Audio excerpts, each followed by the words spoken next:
Para viver mais é preciso cuidar da saúde. Doutora Felícia Crispim, médica endocrinologista e metabologista, atua há 12 anos na prevenção, diagnóstico e tratamento de doenças como diabetes, obesidade, colesterol, problemas da tireoide, osteoporose, climatério, síndrome do ovário policístico, distúrbios do crescimento e desenvolvimento. Profissional renomada que, com análise e estudo individual de cada caso, proporciona aos pacientes qualidade de vida e bem-estar. Consultas com atendimento humanizado em um espaço acolhedor e preparado para prestar a assistência necessária com padrão e excelência. Clínica Doutora Felícia Crispim, Rua Bossuet Vanderlei, número 866, no centro de Patos. Telefone 3421-7233. Tem gente dizendo que dá para aprender inglês falando português, usando ferramentas mágicas e até dormindo. Acorda! Se você quer falar inglês ou espanhol de verdade, você precisa de método. Com o método CCAA, você aprende falando, naturalmente, e ainda escolhe como vai assistir a cada aula. No CCAA, online, tudo ao vivo. Fale!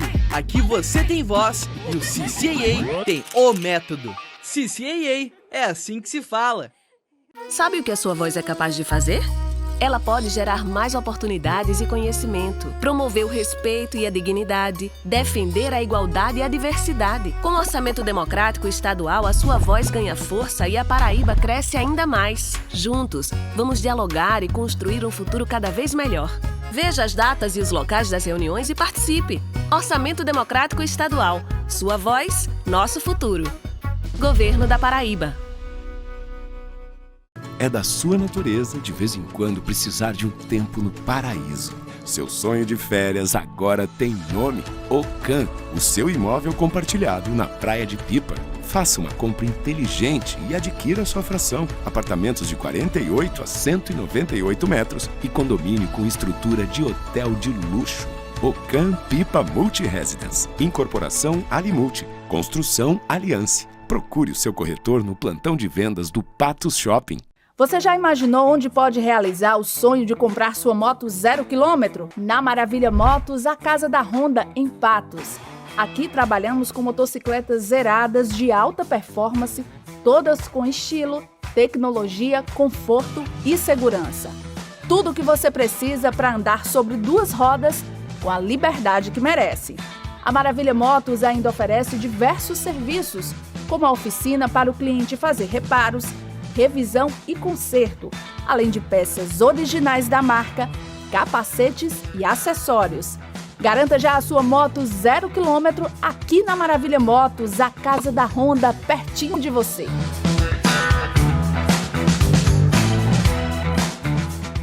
Oferecimento: Panificadora São Vicente, 50 anos de tradição alimentando sua família.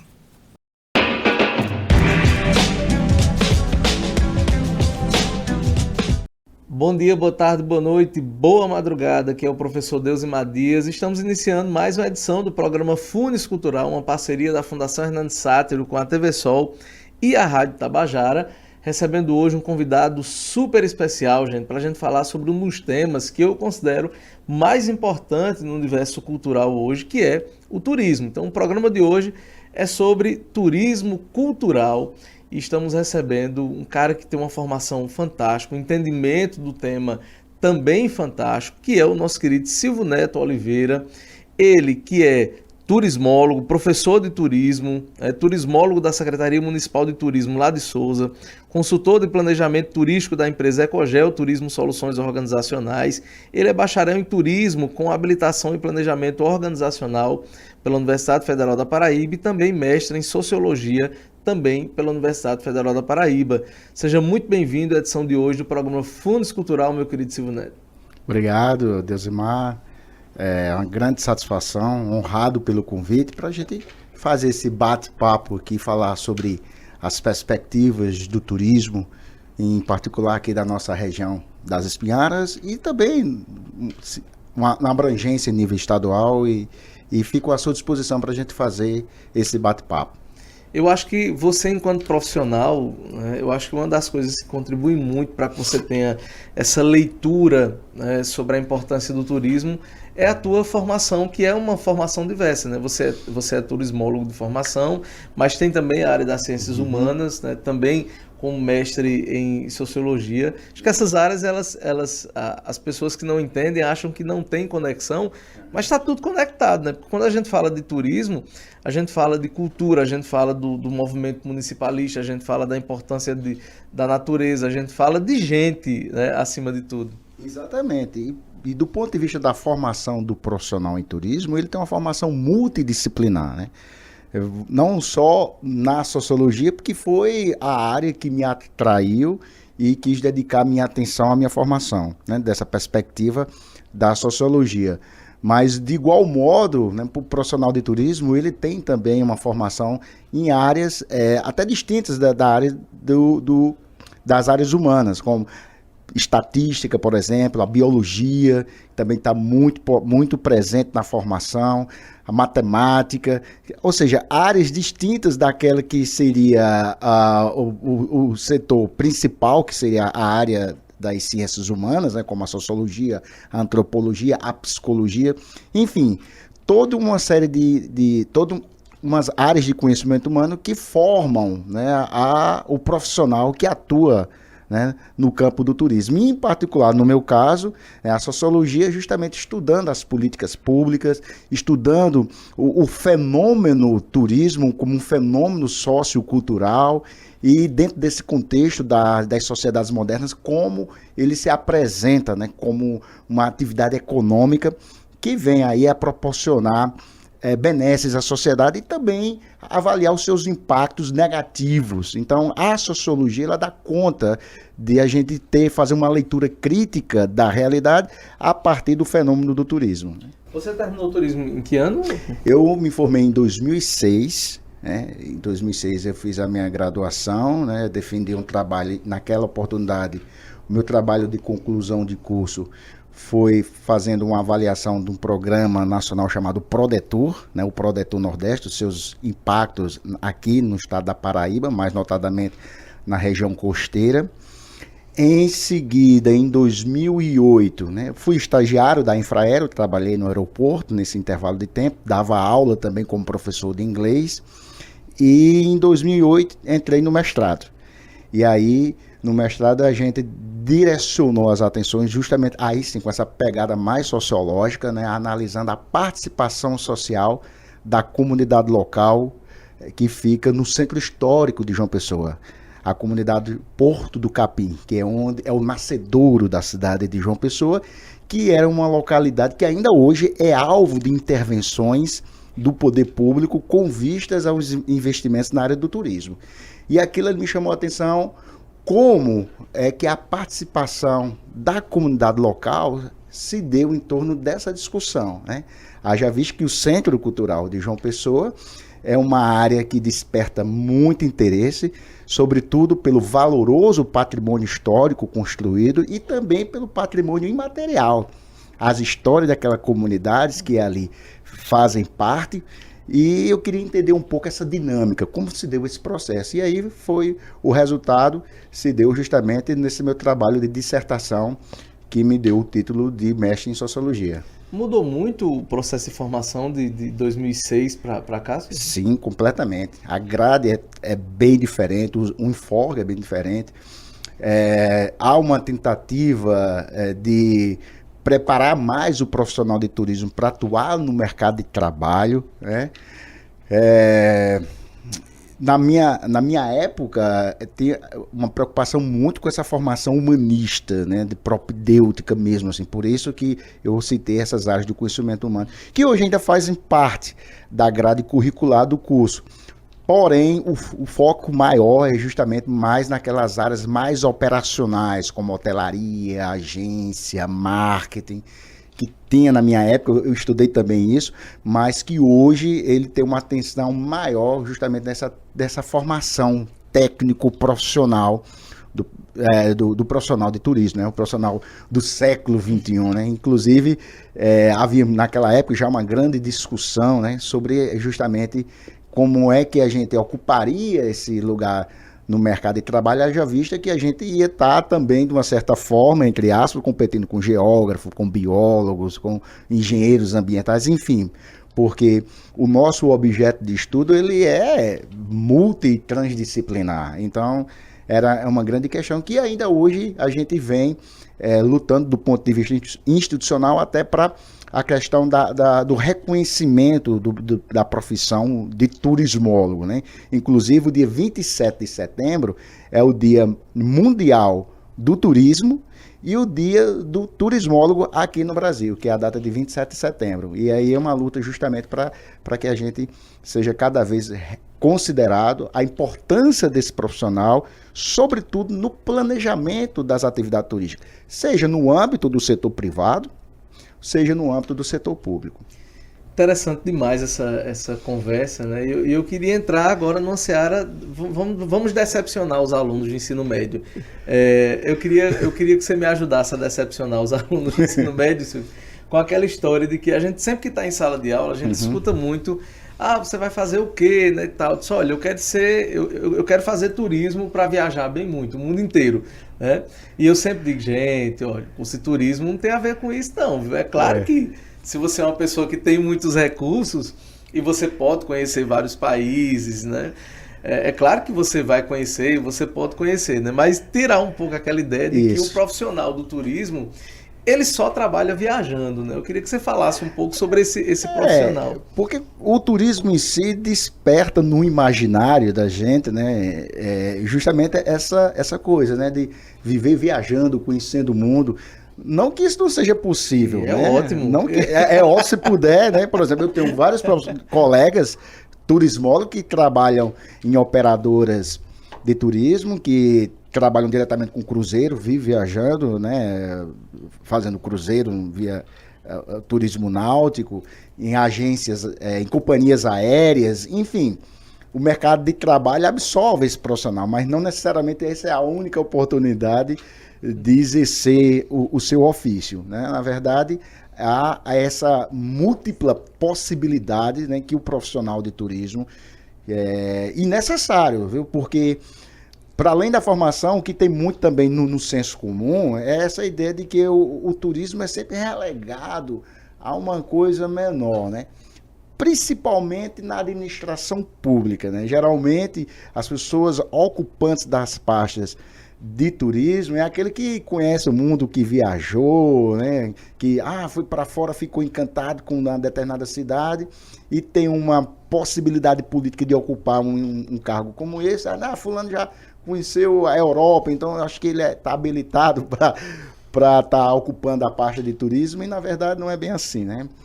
Sobretudo no setor público, onde há uma exigência de que a gente entenda o turismo como uma atividade econômica que venha gerar benefícios para a sociedade, tanto do ponto de vista econômico, né, na geração de emprego e renda, e principalmente também para os municípios, para os estados, no ponto de vista da arrecadação e geração de receitas, né, para os municípios. E é por isso uma das razões que o turismo, nos últimos anos, vem ocupando cada vez mais espaço nas agendas, eu não diria nem tanto nas agendas, mas nas retóricas, né, dos gestores de plantão no Brasil afora. Eu acho que falta muito essa sensibilidade, né, dos gestores, eles perceberem a importância do turismo no contexto atual, né? Então, eu queria que você falasse um pouco sobre a importância, né, da cultura para os municípios, né? E se você vem enxergando alguma mudança nesse sentido. Sem sombra de dúvida, sem sombra de dúvida. Quando a gente fala da importância da cultura, eu acho que é justamente a dimensão humana que deveria receber uma atenção prioritária, né? E aí a gente falando do ponto de vista das ações governamentais, né?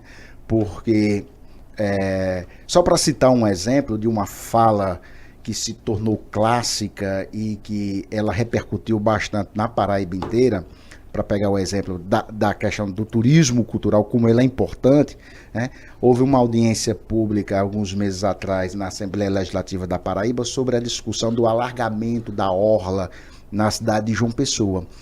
Um assunto extremamente controverso, sobretudo no âmbito dos impactos ambientais que aquilo ali pode gerar.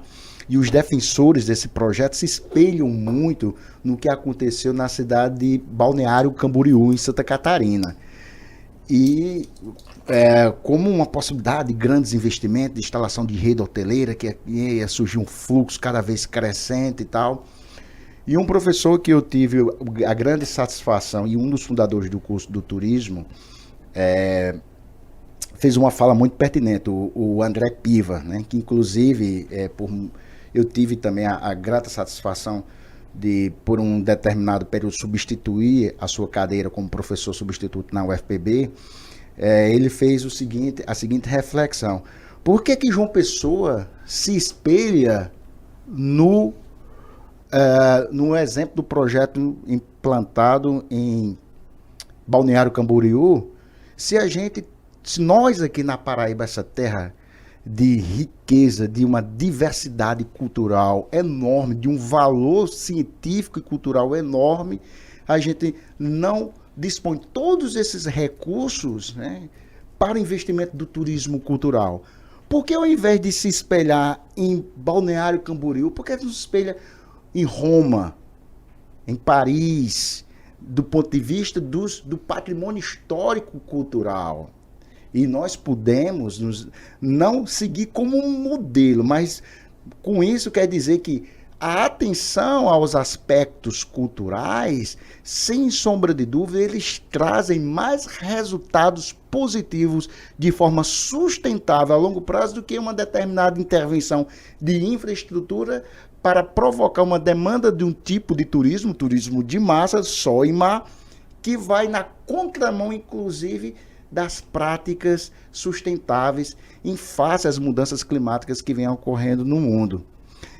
Então, essa é a grande questão. E é nesse aspecto que o turismo cultural ele se torna extremamente importante, sobretudo no momento atual. Sempre foi assim, mas ao tempo que ele foi renegado, hoje é uma necessidade para que as localidades elas desenvolvam, aquelas que têm por objetivo investir e fazer um planejamento, uma organização séria do turismo, vê no turismo cultural uma grande possibilidade de o desenvolvimento de uma atividade econômica que seja compatível com o mundo atual e necessária nesse sentido. Então, eu vi esse vídeo dele e realmente foi um vídeo que viralizou à época, um vídeo muito forte, inclusive é um vídeo que era um apelo, né, mas era um apelo técnico, né?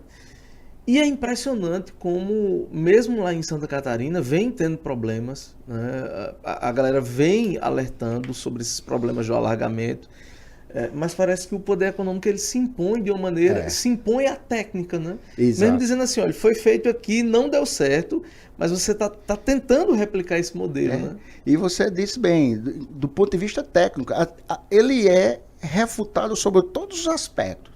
Do aspecto técnico, político. No aspecto técnico, só para a gente ficar nesse âmbito, querer fazer a mesma coisa que fez em Camboriú, em João Pessoa, é uma aberração. Primeiro, pelo ecossistema que foi feito lá, é completamente diferente do nosso aqui.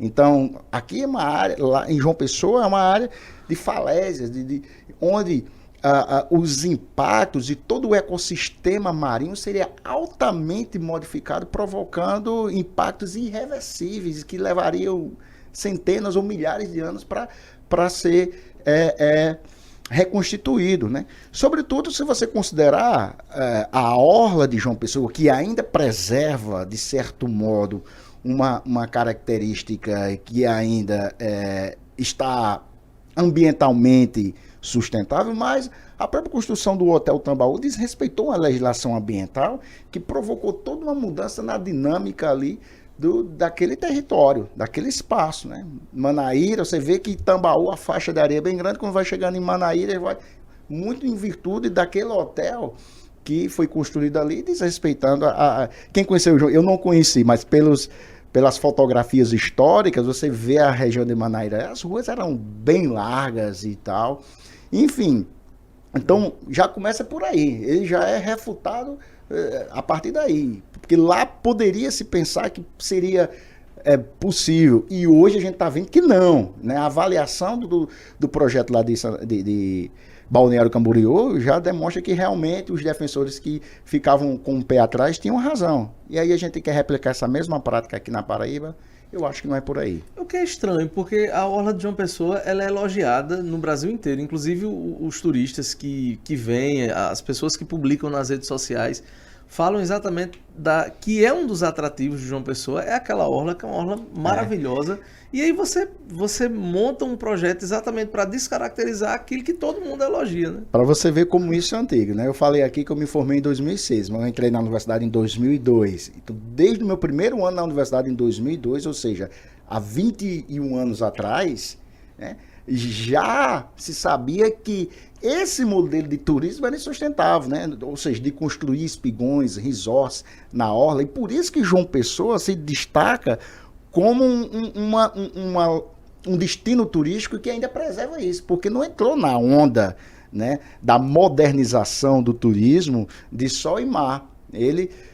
A gente costuma dizer assim, até por meio que incompetência, porque os gestores da época queriam implantar a mesma coisa que fizeram em Recife, em Natal com a via costeira, em Fortaleza, que inclusive é uma política do Estado brasileiro, né, os mega empreendimentos turísticos, havia investimento do Estado brasileiro que apostou nesse modelo de turismo, que a Paraíba não estava fora desse contexto, mas não conseguiu avançar, graças a Deus, de uma certa forma, pela incompetência, né, de quem estava à frente, e também pela resistência da sociedade civil organizada, dos ambientalistas. Em 2000, me recordo muito bem, havia um movimento muito forte para que isso não ocorresse.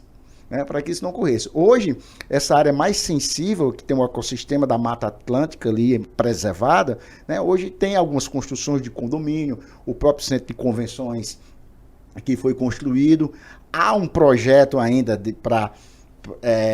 que faz parte da política do governo do estado, que é a implementação do polo turístico Cabo Branco, que prevê a construção de alguns resorts ali, mas, repito, esse do ponto de vista da sustentabilidade da atividade turística, ela não é o caminho mais adequado, no meu entendimento.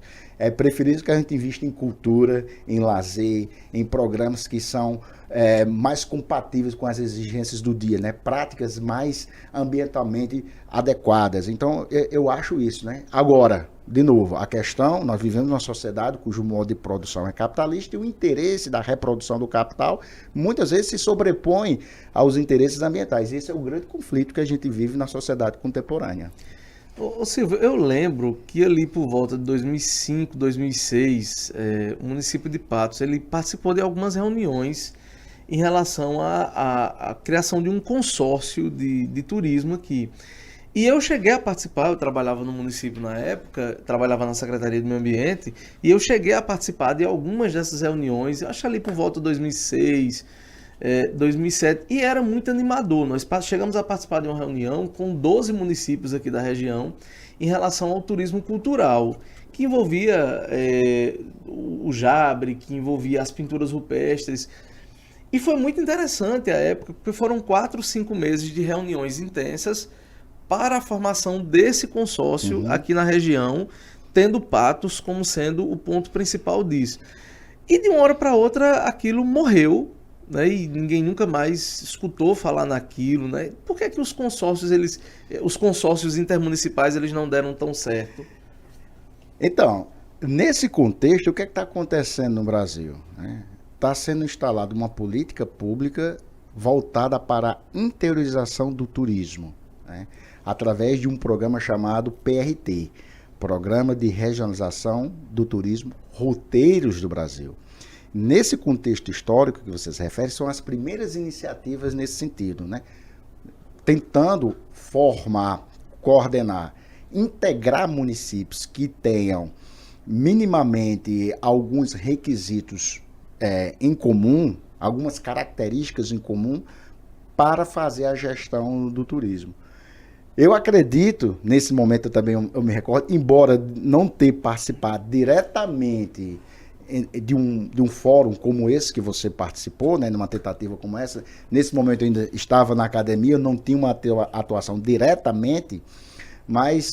Eu era bem jovem quando eu trabalhava no município. E nesse contexto, o que é que eu acredito que aconteceu? É a mesma coisa que está acontecendo hoje. A falta de capacidade institucional de desenvolver um negócio chamado de governança.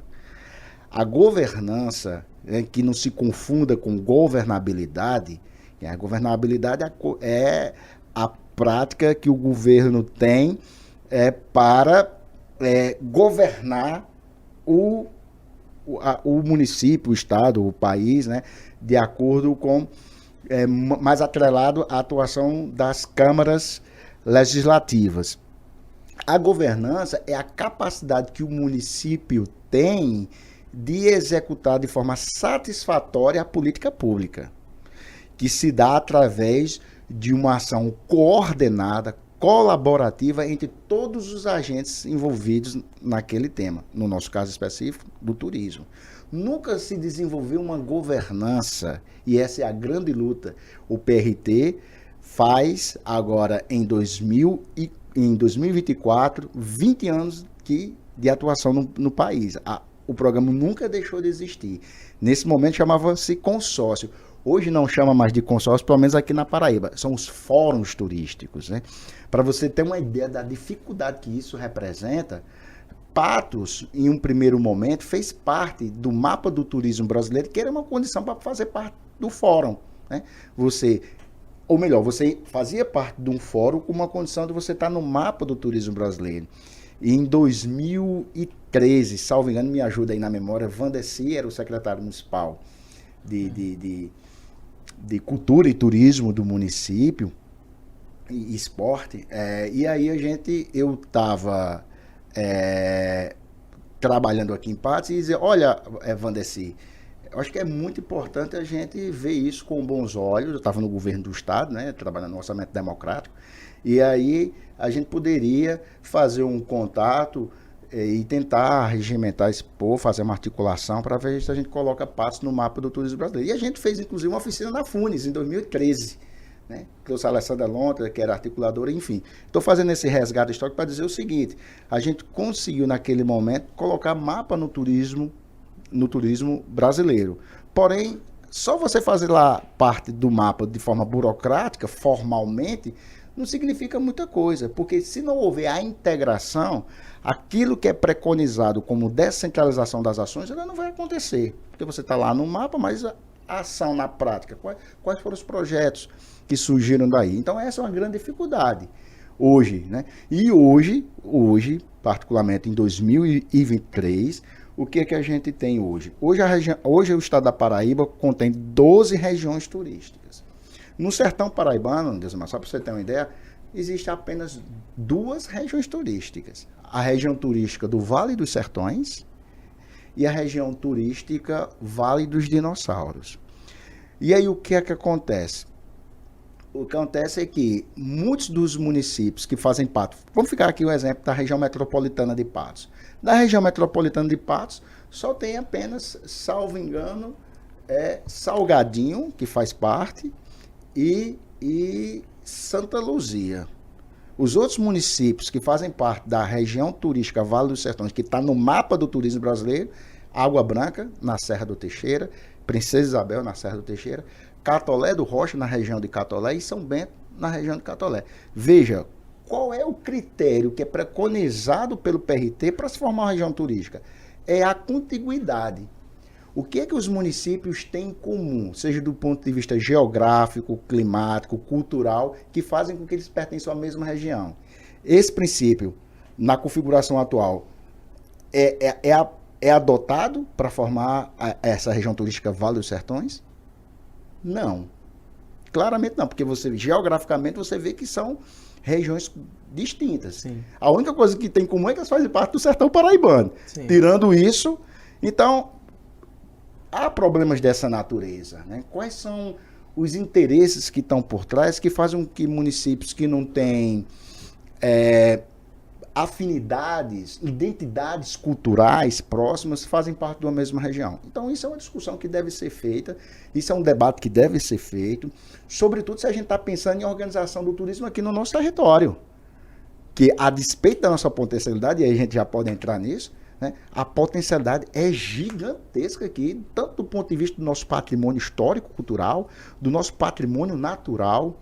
E aí, quando eu me refiro ao patrimônio natural, eu refiro tanto aos aspectos bióticos da Caatinga, a fauna, a flora, por meio do ecoturismo, do turismo rural, como os aspectos abióticos, as montanhas, as rochas, cavernas, grutas, sítios arqueológicos que temos aqui na região das Espinharas. E aí, por meio do geoturismo, do turismo de aventura, então são possibilidades que temos aqui no nosso território. E aí falta o quê? Falta a disposição política de vários agentes, tanto da sociedade civil como do setor privado e o setor público, entender que isso é uma grande oportunidade para o setor privado de ganhar dinheiro, do ponto de vista social, para elevar a qualidade de vida da população e a gente desenvolver uma atividade sustentável, né? Nós temos aqui um corredor turístico, pelo menos do ponto de vista da infraestrutura, que nós temos aqui. Eu me refiro a quê? Eu me refiro a PB 228, que interliga os municípios, né? Quixaba, o início dele, Quixaba, Passagem, Areia de Baraúna, Salgadinho, chegando em Assunção. Fantástico, nós estamos ali no meio de um vale, o Planalto da Borborema, né? Olha quanta história tem nesse território, que era o caminho dos tropeiros da Borborema, que iam comercializar os produtos que eram produzidos no sertão, em Campina Grande. A cidade de Passagem não se chama Passagem por acaso, porque era justamente a passagem dos tropeiros. E lá em Salgadinho, foi uma localidade que eles se instalaram para fazer os primeiros barracões, e as águas que encontravam lá eram água salobra, Salgadinho, a água era Salgadinho. Olha o tanto de história que nós temos. A ponte férrea, 45 metros de altura, lá no município de Salgadinho, a ponte do viaduto, as estações ferroviárias daqui de Patos. Enfim, isso tudo é o nosso patrimônio histórico, que por meio do turismo cultural podem ser desenvolvidos produtos turísticos sustentáveis. E era isso que eu queria que você comentasse, Silvio, porque assim, os prefeitos, né, eles têm essa noção dessas potencialidades. Como é que, pronto, ano que vem nós temos eleições municipais, né? Então, primeiro ponto, assim, os prefeitos, eles têm essa noção sobre potencialidade? Essa é a primeira pergunta. A segunda pergunta, como implementar essa discussão num debate eleitoral, por exemplo? Então, as pessoas que estão nos escutando agora pela TV Sol, pela Brisa TV, pelas plataformas digitais da TV Sol, YouTube, Facebook, as pessoas que estão nos escutando através das rádios, enfim, como implementar um debate como esse num debate municipal, por exemplo, nas eleições do ano que vem? E pelas tuas andanças, assim, os prefeitos, eles têm ideia dessas potencialidades ou não? Então, eu vou trazer uma opinião aí calcada em 20 anos de atuação profissional nessa área. Eu ocupei cargos em comissão, fiz parte de gestões aqui no estado da Paraíba, fui gerente de turismo lá no Vale do Mamanguape, na cidade de Rio Tinto, né? Trabalho hoje em Souza, presto assessoria técnica na parte de planejamento turístico em alguns municípios e tenho contato com vários gestores da região, muitos prefeitos eu converso. E a minha impressão é que isso é uma questão que vai além do conhecimento da potencialidade, Deusimar, para falar bem a verdade. É um aspecto que atinge a dimensão cultural, né, que nós temos aqui em nossa sociedade. Porque, veja, de novo, via de regra, os gestores eles estão mais preocupados para se manter com o seu poder político e econômico no campo de disputa, se ele conseguir minimamente atender necessidades primárias do cidadão. saúde, educação. Então, assim, se ele faz o meio de campo, como a gente costuma dizer, nessas áreas que são direitos sociais consagrados, embora o lazer é um direito social também consagrado, e aí entre o turismo e o lazer são duas faces da mesma moeda, né? Eles são vistos com menos importância. De novo, aquilo que eu falei agora há pouco, não é por acaso que geralmente quem ocupa as pastas de turismo são pessoas que não entendem tecnicamente, profissionalmente de turismo. E geralmente já na parte de educação turismo, e saúde. cultura, lazer. Exatamente. Exatamente. 26 temas. Cultura, turismo, lazer, esporte. Então, é. mas geralmente você vê que isso não acontece na pasta de saúde, né? Muito, não. Via de regra, isso não acontece na pasta de educação. Geralmente bota uma pessoa que... Então, esse é o grande desafio. Uma transformação cultural. A gente tem que entender isso que a gente está falando, brilhar os olhos dos agentes, e aí eu não incluo apenas o agente político, viu, nessa história. O empreendedor também, ele tem que ver o turismo e fazer parte dessa rede de colaboradores, juntamente com a sociedade civil organizada, e fazer a sua parte. Porque, sem sombra de dúvida, o turismo é um fenômeno social, mas que tem repercussões da sua atividade nas esferas econômicas e ambientais que devem ser consideradas. E a minha sugestão é, você falou, o ano que vem é ano de eleições e tal. E, de novo, a cultura, quando se fala em eleição, o que é que mais se discute, culturalmente falando, ano que vem é ano de eleição, é quem é a oposição, quem é a situação, quem é o candidato da oposição, quem é o candidato da situação, quem é o candidato da oposição. Raramente se vê nessa discussão qual é o programa de governo que vai ser defendido pela oposição ou pela situação. Ninguém faz discussão numa pré-campanha de ideias, de um conjunto de ações que, chegando ao poder, serão executadas. A gente faz discussão de nomes, mas de programas não.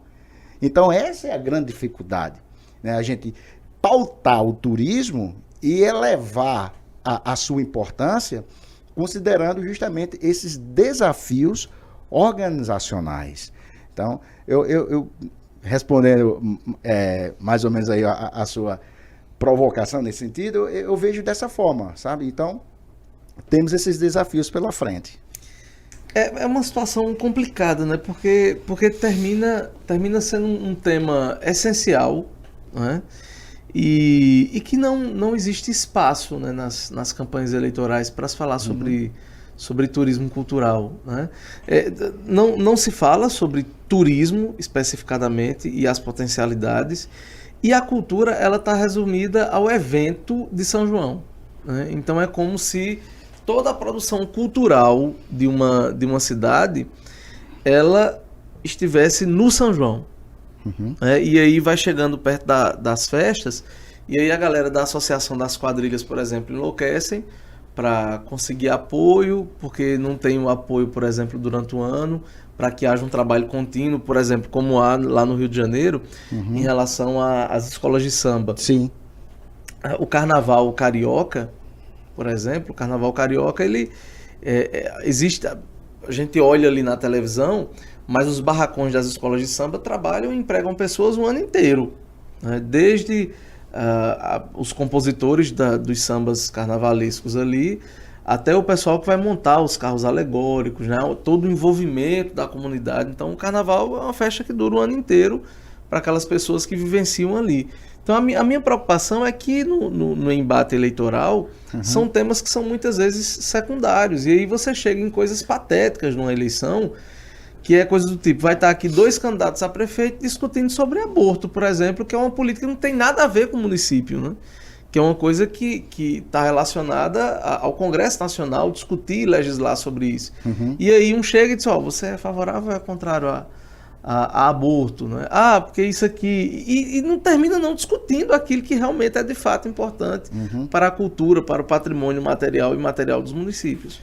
Exato. E pegando esse exemplo que você traz do Rio de Janeiro, como o carnaval é um produto turístico internacional consolidado, a imagem do Brasil, mundo afora, é conhecido em grande medida em virtude do carnaval do Rio de Janeiro. E olha a diferença, uma cadeia produtiva que funciona o ano inteiro.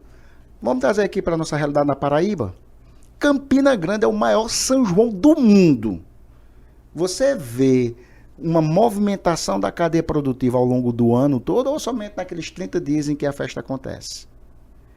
Por que é que não é possível? E isso eu já fui questionado por turistas que chegaram aqui no mês de setembro, por exemplo, em Campina Grande, e não tinha nenhuma referência ao maior São João do mundo. Qual é a conclusão que eu tiro disso? Que nós não estamos dando a devida atenção, não sabendo trabalhar com essa marca forte, que é o maior São João do mundo, no caso em particular de Campina Grande. E se a gente adentra nessa discussão, sobretudo no que esse ano em particular foi muito forte, foi muito questionado, embora é importante que se diga, essa discussão do formato das festas juninas, que ano a ano vem sendo um modelo que vem sendo hegemônico, adotado pelas cidades de médio e grande porte do Nordeste brasileiro, e Patos realiza um dos maiores eventos intitulados de Festa de São João. Porém, do ponto de vista cultural, dos impactos culturais, em cada vez mais descaracterizando, porque o São João deixou de ser São João e se tornou business. Ou seja, negócio. É negócio. Então tem um conglomerado de empresas que atuam nesse setor que agenciam os artistas musicais, os cantores e etc., que de relevância, de notário conhecimento artístico nacional, que a despeito de ter alguma identificação com a cultura nordestina, vão estar se apresentando. Porque são produtos que têm grande apelo popular. A grande maioria querem ver esses artistas. E a data do São João, o mês de São João, é só um detalhe para que esse produto que é da indústria cultural seja consumido. Ou seja, é uma grande sacada da indústria cultural ver na festa junina uma forma de você comercializar seus produtos. E aí, consequentemente, aí a gente gera uma série de reflexões sobre esse movimento, sobre esse fenômeno. O primeiro deles é a privatização do espaço público. Né? A primeira discussão, falando da festa do São João, e tendo aqui, olhando mais particularmente para Patos. Né? Você vê que a área pública que é realizada, ela é ocupada em grande medida por espaços que são comercializados através dos camarotes, através da área VIP, e ficando uma pequena área aí para o público em geral. Né? E aí gera uma grande discussão. E essa é a fórmula encontrada que coincide dois interesses fundamentais aí. O interesse público, ou melhor, o interesse público não, o interesse político e o interesse econômico. Porque para custear uma festa com grandes atrações em nível nacional, certamente nenhuma prefeitura de médio porte teria condições de custear todas as despesas que envolvem a realização de um evento dessa natureza. Então, o que é que se faz? Cria-se uma parceria pública-privada. A prefeitura entra com um determinado aporte, que não chega nem a 10% do gasto total do investimento realizado. A empresa que ganha a licitação para a realização do evento tem um direito também à autorização de comercializar aquele espaço para custear as despesas e pagar os cachês e tudo mais. E isso é um evento que dá muito lucro, né? Muito dinheiro. As empresas ganham muito dinheiro com isso. Então, mas só vai ganhar muito dinheiro se trazer grandes atrações de massa. É aí esse ponto que a gente pode entrar. A discussão sobre isso é essencial. Nós entrevistamos esse mês o secretário de Cultura do Estado, Pedro Santos, e eu coloquei isso para ele, né? E aí dentro da discussão que nós fizemos aqui, não é necessário também, né, para o turismo, né, e para a geração de renda dos comerciantes que haja essas multidões nesses eventos, principalmente dos cantores sertanejos que hoje ocupam os tops dos streamings. Também não é importante isso, né? Será que a maneira como a gente está discutindo essa festa, o modelo da festa, será que não é um modelo que se a gente coloca, por exemplo, só atrações regionais, não prejudica, por exemplo, o setor comércio. hoteleiro, o comércio, né? Então, qual é a outra oportunidade, por exemplo, que essas pessoas têm para ver um Luan Santana, por exemplo, um Jorge Mateus? E aí é uma provocação, Silvio, no sentido do seguinte: como a gente organiza esse evento? Primeiro, para que ele funcione todos os meses, no sentido de que haja uma mobilização cultural e de valorização da nossa cultura.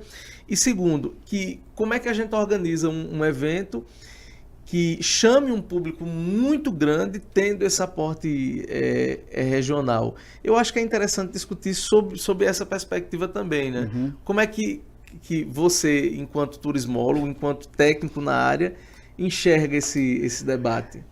Esse é o grande conflito entre o interesse econômico e o interesse cultural, né? Como é que a gente compatibiliza isso, né?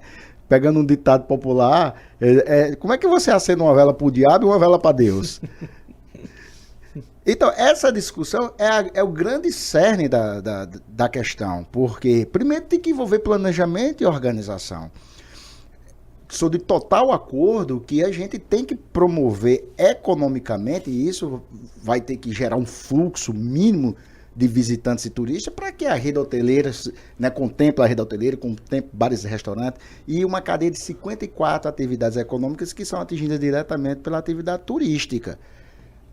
E como é que fica aquelas preocupações iniciais que eu mencionei há pouco de práticas sustentáveis? Aí exige muita capacidade técnica, profissionalismo, para a gente pensar num modelo de evento junino que seja compatível com a necessidade do mundo de hoje. E não atender única e exclusivamente os interesses econômicos. Porque, veja, também é questionável, lógico, para isso, para a gente fazer uma afirmação e ter validade no que eu vou apresentar aqui, a gente precisa de estudos, de dados que comprovem, por exemplo, os impactos positivos, os impactos econômicos positivos provocados pela festa de São João em Patos. Nós temos dados sobre isso, nós temos dados da ocupação da rede hoteleira, do fluxo dos bares e restaurantes, que venham nortear a elaboração das políticas públicas. Primeiro ponto, nós não temos isso, a gente tem empiricamente. Empiricamente eu sei, tem muito carro, muita van, tal. E outro, a economia que é gerada ali, o fluxo de dinheiro que circula durante a festa, ele é sustentável ou o vendedor ambulante em particular, ele vai ter uma renda boa nesse mês e nos outros 11 meses do mês, ele vai fazer, os outros 11 meses do ano, ele vai fazer o quê? Então, veja como a questão é complexa. É muito complexo você pensar tanto do ponto de vista dos impactos econômicos, como também do ponto de vista desse conflito do campo artístico-cultural, né? Em particular das manifestações culturais do Nordeste, do São João, do legítimo São João, né? das tradicionais manifestações artísticas, e os interesses econômicos. E aí eu vou dar a minha opinião em particular. Eu penso que tem que haver um equilíbrio. Esse é o grande desafio. E esse equilíbrio só vai conseguir com planejamento, organização, pesquisa científica, tá entendendo? Para a gente poder ter dados e caminhar na direção certa. Porque esse tipo de evento não precisa isso. Não, qual é o interesse? Né? Fulano tal assim, a gente vai ganhar, já se sabe, já tem uma estrutura montada para isso, não precisa quebrar muita cabeça com isso, porque é assim que se reproduz o capital.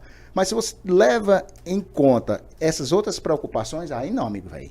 Aí vai ter que ter uma equipe multidisciplinar, vai ter que ter um planejamento a longo prazo, para a gente poder caminhar no caminho da sustentabilidade. Referente às manifestações, aí vou dar minha opinião, como eu estava dizendo, do ponto de vista do modelo. Eu acho que tem que ter um equilíbrio. E principalmente você faz um evento no mês de São João, que é o mês mais representativo da cultura nordestina, para nós sertanejos, para nós nordestinos, mas o São João não é só música, não. É gastronomia, é artesanato, é literatura, é cinema, é dança, é teatro.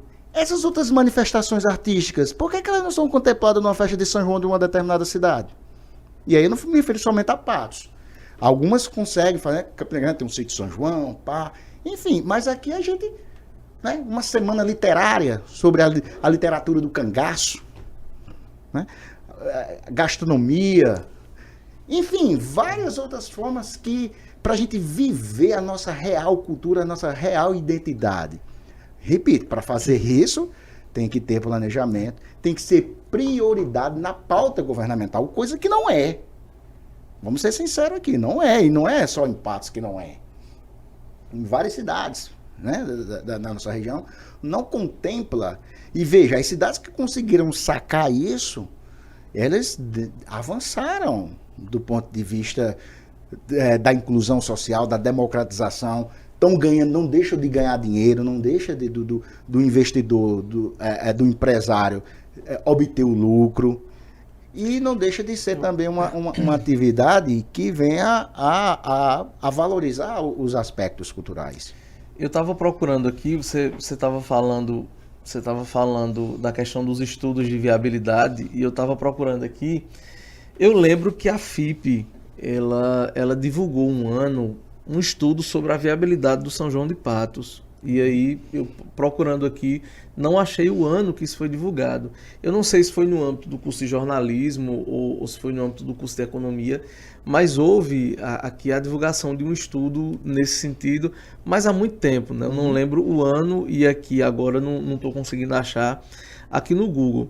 Eu acho que a gente tem que puxar esse debate chamando as pessoas que entendem do assunto, né, para que haja essa discussão. Até porque as soluções que estão sendo propostas são soluções que não são soluções de fato viáveis. E aqui eu toco, por exemplo, num assunto que é a Lei Luiz Gonzaga, né, que está sendo discutida lá no Congresso Nacional. Um deputado de Pernambuco, né, propôs a lei que destina 80% dos recursos das festas juninas para atrações regionais.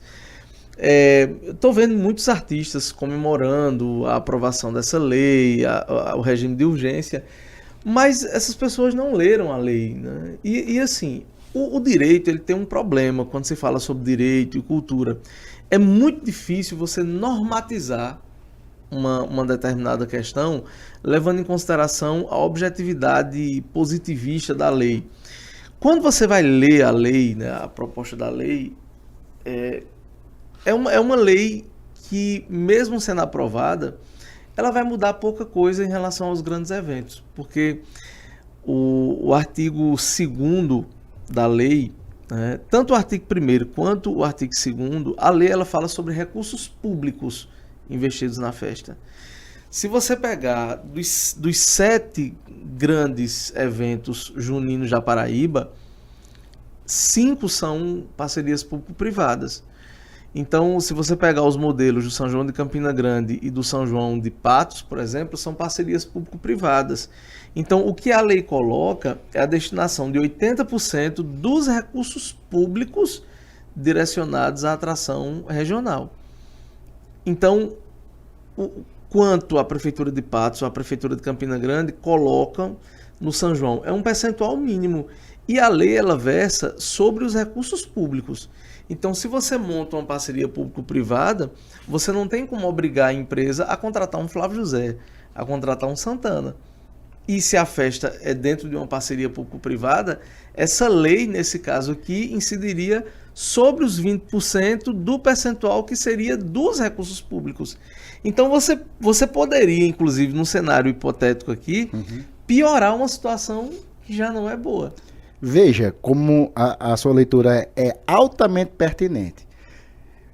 Mostra a fragilidade dessa lei, e aí você deixa isso de forma muito clara do ponto de vista da tecnicidade dessa lei. E se você analisa sobre o prisma sociológico, por exemplo, não há possibilidade nenhuma de você mudar um comportamento cultural por força de lei. É justamente o contrário. São os costumes que vão levar à normatização. A legitimidade de determinada prática é que deve ser normatizada para que ela se torne, vamos dizer assim, uma obrigação, um pacto social consagrado por meio daquela lei que reconhece a legitimidade daquela ação. E aí o que a gente vê, veja, ainda tem um outro agravante. Você sabe que toda essa discussão da lei Luiz Gonzaga, ela se deu em função de um ato de Flávio José, né, quando foi se apresentar no São João de Campina Grande. Não é isso?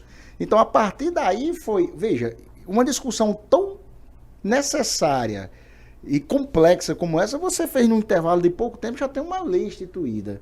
Porque tentando coibir uma prática que é uma discussão que, como você bem apontou aí, não é possível se fazer num intervalo curto de tempo.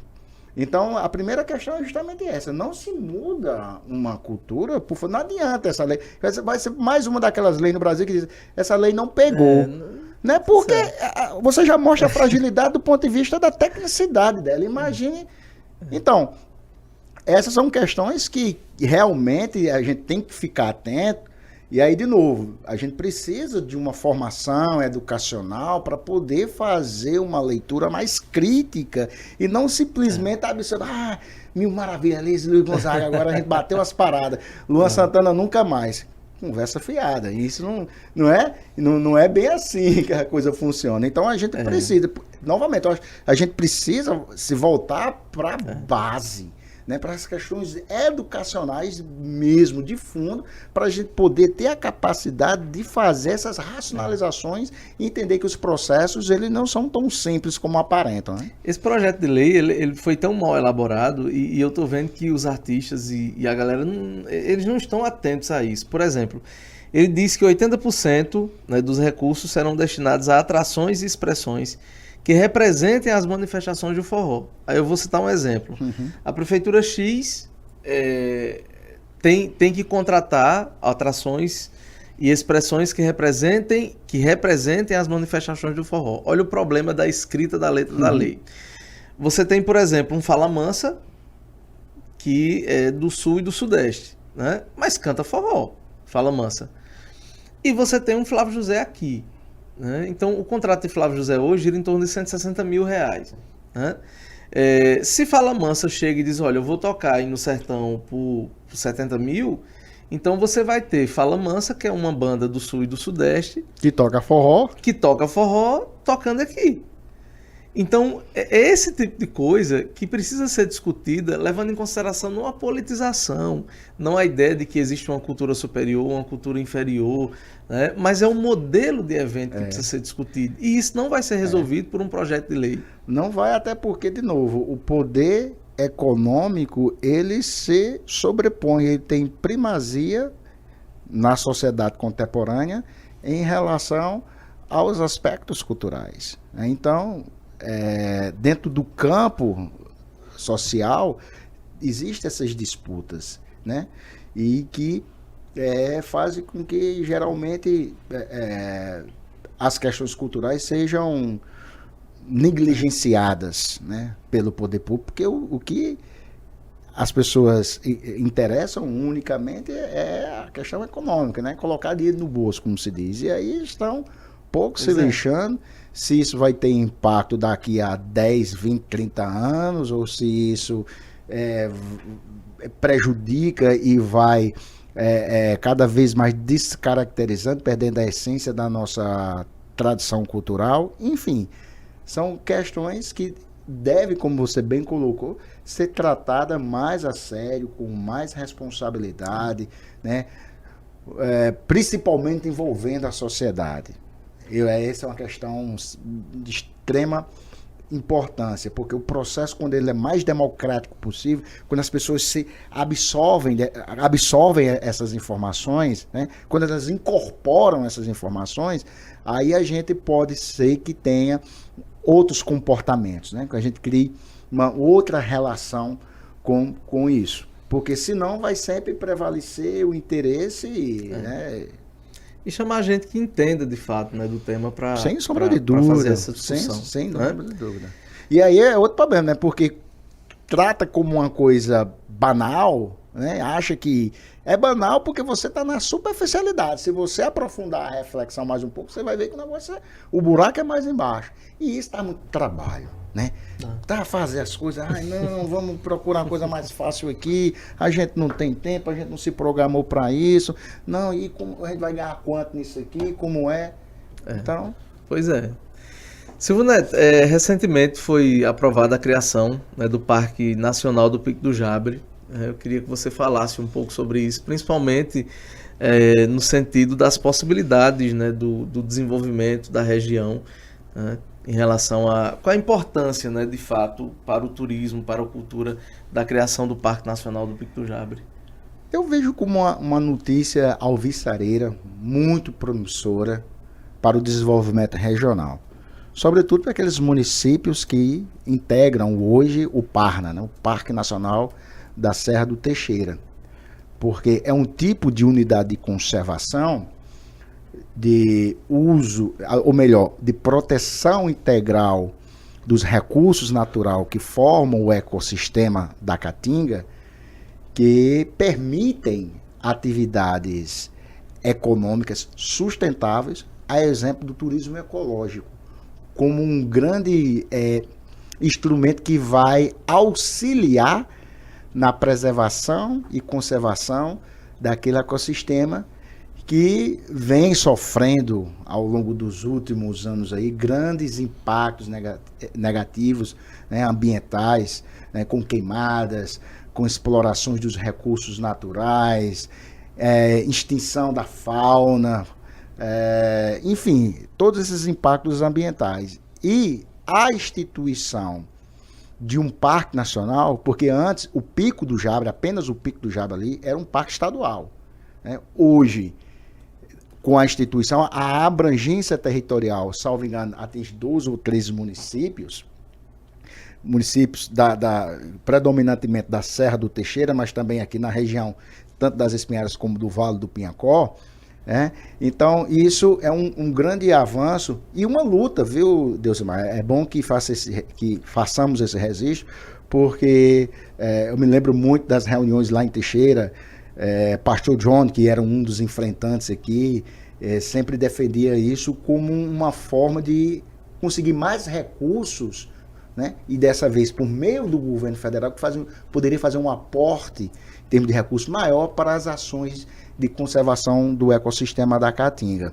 Então é uma notícia muito alvissareira, a gente cria uma expectativa e eu espero que com essa instituição os gestores, mas não só os gestores, mas toda a sociedade civil, a iniciativa privada, elas possam estabelecer uma gestão organizada, colaborativa, coordenada, fincada nos princípios da sustentabilidade, como agora isso aí não tem mais como fugir, né? Porque o Parque Nacional ele é gerido por um órgão ambiental do governo federal, que é o ICMBio, né? O Instituto Chico Mendes para a Conservação da Biodiversidade. Então, esse órgão é que vai coordenar todas as ações. E uma série de debates, a implementação, ainda ontem eu conversava com o Dalvanete, e a gente falava, eu perguntava, e o ICMBio, como é que está o processo de instalação na sede? Vai ser provavelmente em Teixeira ou Patos, como é que vai ficar?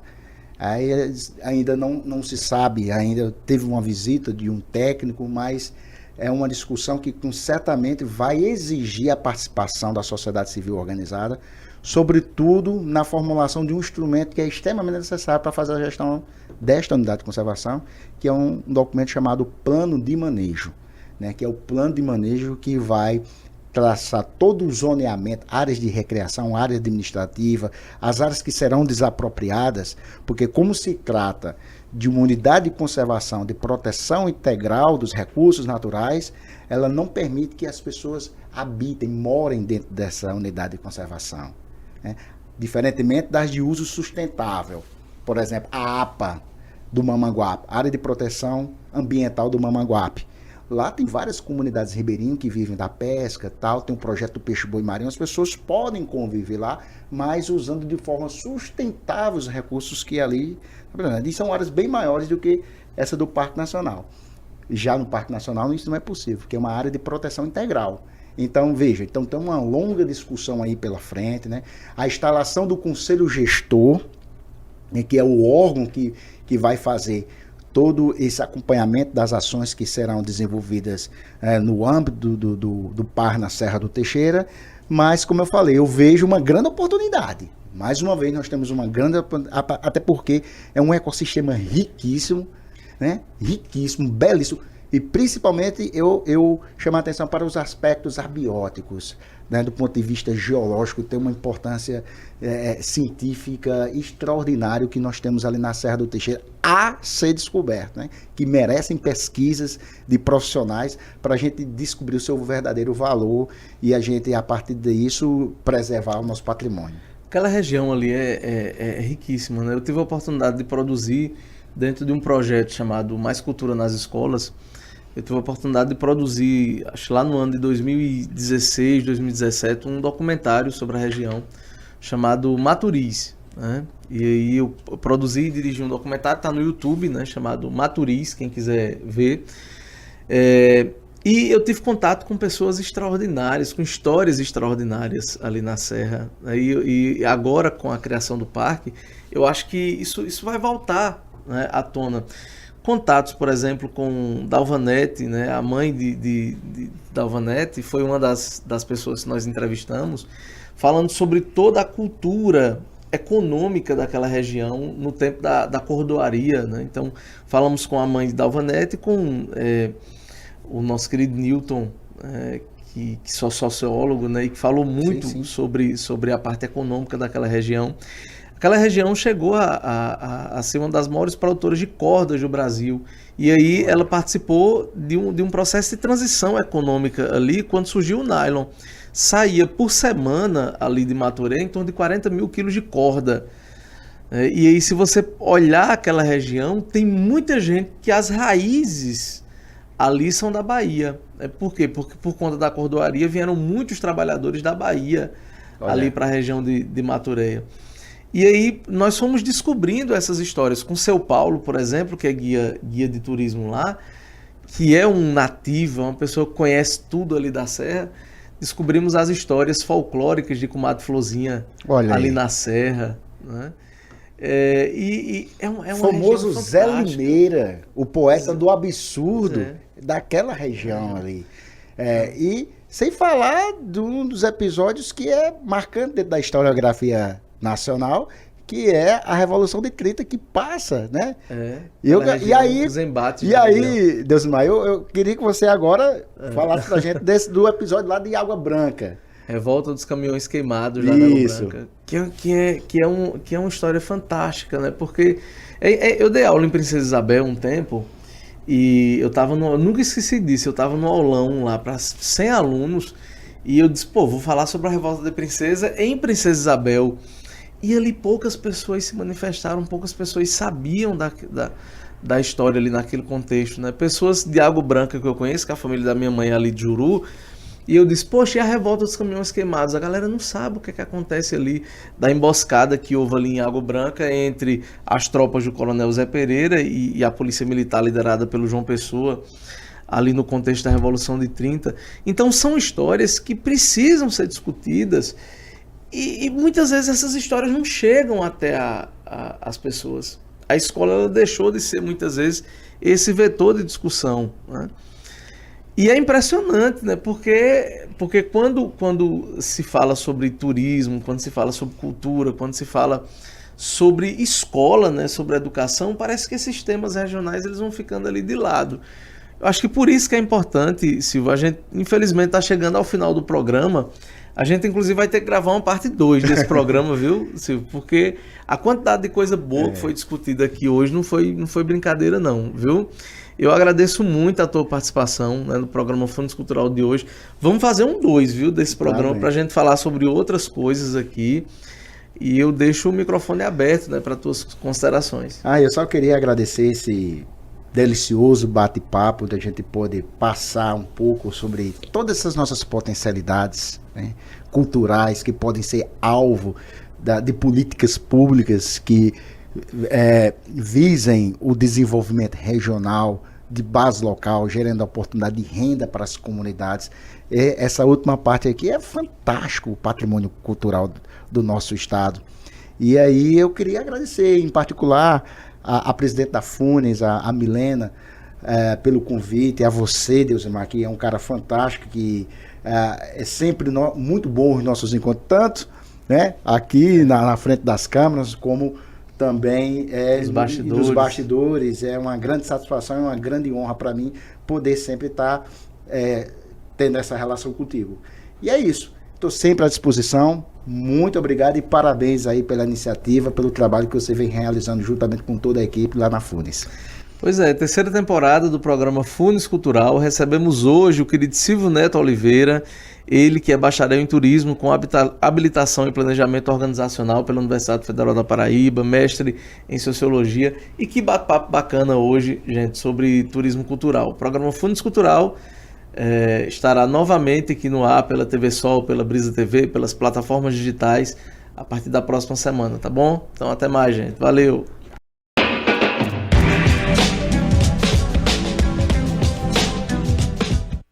É da sua natureza, de vez em quando, precisar de um tempo no paraíso. Seu sonho de férias agora tem nome: Ocan, o seu imóvel compartilhado na Praia de Pipa. Faça uma compra inteligente e adquira sua fração. Apartamentos de 48 a 198 metros e condomínio com estrutura de hotel de luxo. Ocan Pipa Multi-Residence. Incorporação Alimulti. Construção Aliança. Procure o seu corretor no plantão de vendas do Patos Shopping. Sabe o que a sua voz é capaz de fazer? Ela pode gerar mais oportunidades e conhecimento, promover o respeito e a dignidade, defender a igualdade e a diversidade. Com o orçamento democrático estadual, a sua voz ganha força e a Paraíba cresce ainda mais. Juntos, vamos dialogar e construir um futuro cada vez melhor. Veja as datas e os locais das reuniões e participe. Orçamento Democrático Estadual. Sua voz, nosso futuro. Governo da Paraíba. Tem gente dizendo que dá pra aprender inglês falando português, usando ferramentas mágicas e até dormindo. Acorda! Se você quer falar inglês ou espanhol de verdade, você precisa de método. Com o método CCAA, você aprende falando, naturalmente, e ainda escolhe como vai assistir a cada aula. No CCAA, online, tudo ao vivo. Fale!